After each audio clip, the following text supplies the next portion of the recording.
জামালপুরের ঐতিহ্যবাহী খাবার মিল্লি ভাত, মেন্দা বা পিঠালি।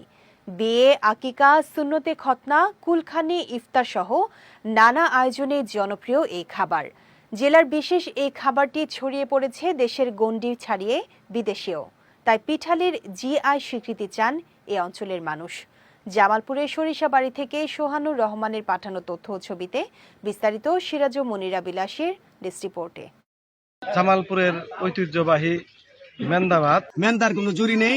মেন্দা পাগল মানুষ আমরা। ওই প্রতি ডেকের মধ্যে দেখা যায় যে আপাতত ওই মেন্দা পাকাইতে 4 থেকে 5 হাজার টাকা খরচ হয়।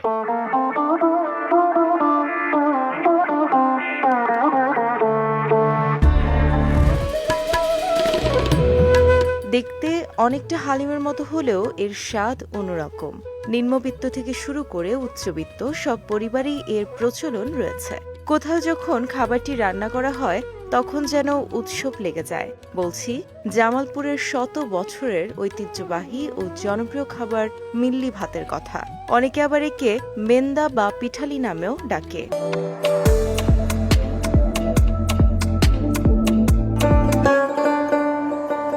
সুস্বাদু এ খাবার তৈরিতে উপকরণ হিসেবে ব্যবহৃত হয় গরু, খাসি অথবা মহিষের মাংস, চালের গুঁড়া, আলু, পেঁয়াজ, রসুন, আদা, জিরা সহ নানা প্রকার মশলা।